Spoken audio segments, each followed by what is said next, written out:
Thank you, Chairperson. My name is Dr. Gerard Nzeimana. I work as the livestock specialist from Food and Agriculture Organization. I'll be taking the 15 minutes to deliver just a simple presentation to kickstart the meeting. Okay? I come from the emergency center for the transboundary animal diseases, which is a specialized unit in FAO that supports and handles transboundary animal diseases.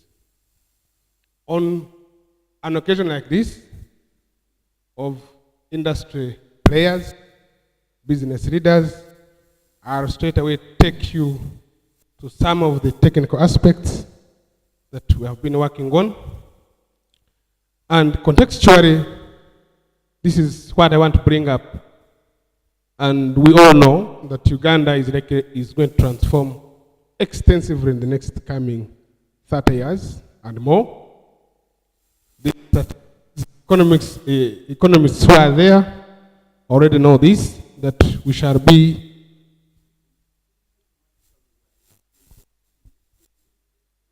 Thank you. The statisticians who are here already know that our population will be up to 102 million people, and that the level of urbanization will be up to 44% from the current 18%. Our GDP, again, I am happy I saw Mr. Yeah.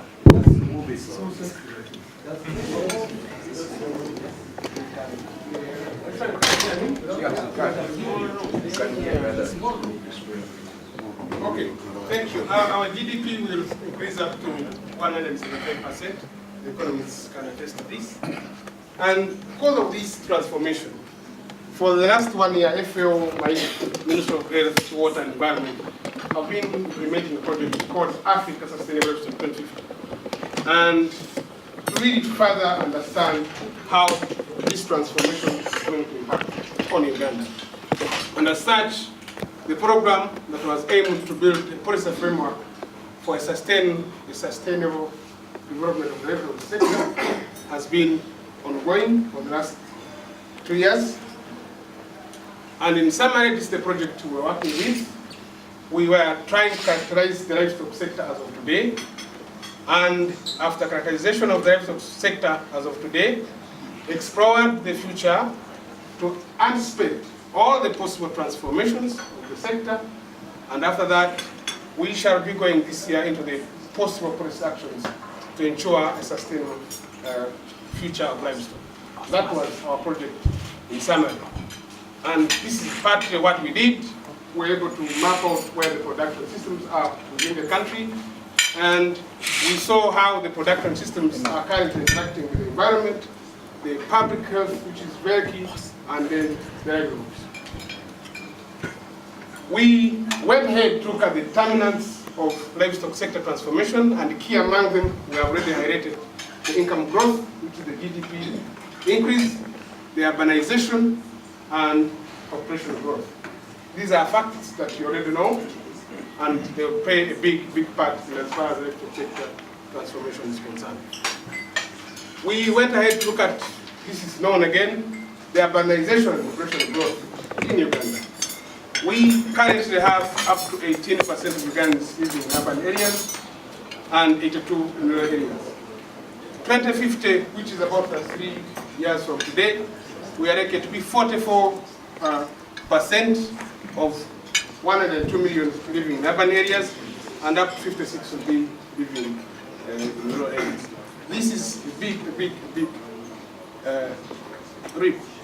When we look at Kampala, straight away, the urbanization, we're talking about 7.2 million people who are in urban areas, and say up to 45 by 2050 will be in urban areas.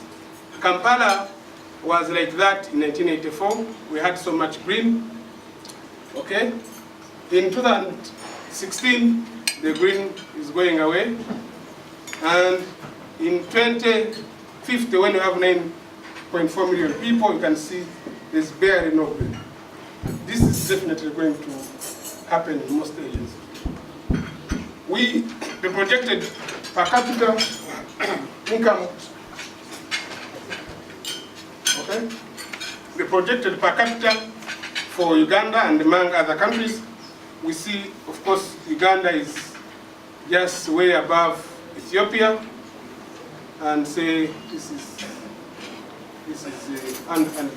Ethiopia, and then this green is Ethiopia and Burkina Faso. Kenya is right ahead of us, and our money per capita is going to increase to up to 1,900 US dollars, and this is definitely translated to the purchasing power. The economists can heavily elaborate on what that means. This is just a pictorial presentation of how the money will increase from these dollars to so much dollars by 2050.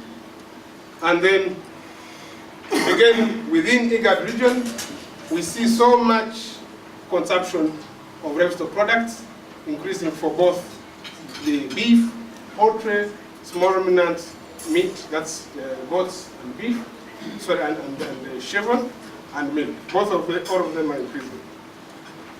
And the projections in terms of the consumption, we see an increased consumption of all the animal source foods. And this is basically because the population has grown, the money has grown, and people are expected to consume more. You can see beef alone, by the consumption is expected to go up to 403%, and of course eggs, everything is going to increase. And the production is expected to not to grow as much. For beef, we see the productivity kind of increasing. This is the next slide, but the production, actual production number of tons is not likely to increase so much. In fact, our beef numbers are expected to reduce from the current, they are expected to reduce. And in terms of meat consumption, we see quite a number of people consuming meat in urban areas than rural areas. Over 50% of, we know currently, of the livestock products are consumed in urban areas. And with urbanization that is likely to skyrocket, we likely to see more and more of these products being consumed. That's, then in terms of livestock production, our beef numbers, the cattle numbers, because really we don't have distinct beef animals, we see them decreasing by up to 14%. But the productivity is likely to increase by up to 31%. Okay, from say 146 average carcass weight about 190. But the numbers will definitely reduce. This is according to FAO Global Perspective Unit projections. And for both, we see pigs increasing in number, we see poultry will increase in number. All the other species apart from cattle will increase in number. And we see all of them increasing in productivity. And of course, the milk is also likely to increase, the milk per cow, from the current 1.5 liters to up to say 2 to 3 liters. That's about 570 liters per hour, 305 days in milk. So, from the transformation, what opportunities are there? Some of these opportunities come up as challenges, but for the private sector point of view, we need to turn them into serious opportunities. There is a risk that's already been anticipated. The public health risk is quite eminent now. We know there are lots of diseases, especially diseases from the animal origin. We never used to have, say, Rift Valley fever, but most of you have heard about Rift Valley fever. There is likely to be an increase in the use of antimicrobials to, first of all, protect the animals from some of the pathogens, and this is likely to fuel the occurrence of antimicrobial resistance. And this can be as well disastrous. The opportunity in cities and urbanization will come from, say, the increased number of people who can consume meat. But these will displace most of the production areas. We know, I think those who are slightly young, older than me, 50, 60, Wakiso used to be a predominantly farmland, but there is virtually not much area to farm, and that is expected to even increase in other areas. Then the intensification here is a bit of a challenge, but also an opportunity, because as you intensify, you increase production of animal waste, which needs to be handled very well. So the intensification, people, of course, from the business point of view, people who are producing feed will be very keen in this. And then we see an emergence of middle and large scale urban farms forcing out a number of small farmers. Most farmers are likely to exit, and middle and large scale farms are likely to emerge. On the public health as a challenge, I just drew one example. We did implement on our project an expert visitation protocol to look at what the cost of a disease like brucellosis, for example, in animals and humans would cost at the current prevalence levels. We say in animals at about 10% and about, say, 5% prevalence in human beings, and looked at both the losses in the due to abortions, the social cost of the both livestock keepers and consumers in terms of the treatment, the time that is lost when they are ill.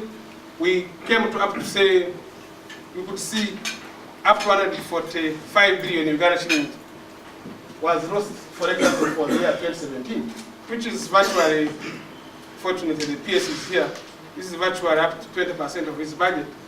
And if we're able to, say, vaccinate all the heifers from the 13.7 million cattle at, say, about 60% productive, not all these 13 are producing every year, you would virtually reduce such a cost and many more.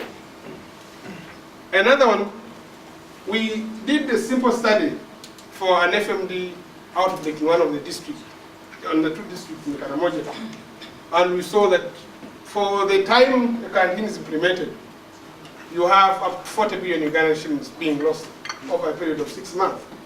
And for example, if you are really an investor in such a sector and you lose this FMD and so much quarantine, you are really likely to lose so much money. And for those, the ticks, this is also something that is fresh in our minds. There is much more that is being lost because of the ticks. And zoonoses will definitely continue to affect us unless we take some of the proactive measures. And those in poultry business, the HPI outbreak in 2017, we didn't really quantify it so much, but the loss was quite enormous. The business people can testify to this. The potential business opportunities associated with the transformation are really quite a number. The high demand for animal source foods is a given because the numbers of people are huge. The money is expected to increase, and that is really dependent on where the country will be growing. We know livestock as a sector has never been a leader. It is just a follower of the normal transformation and development of the country. So as long as the country, Uganda, continues on steady path, like some of you might want to say, we are likely to have so much demand and people will be able to buy that.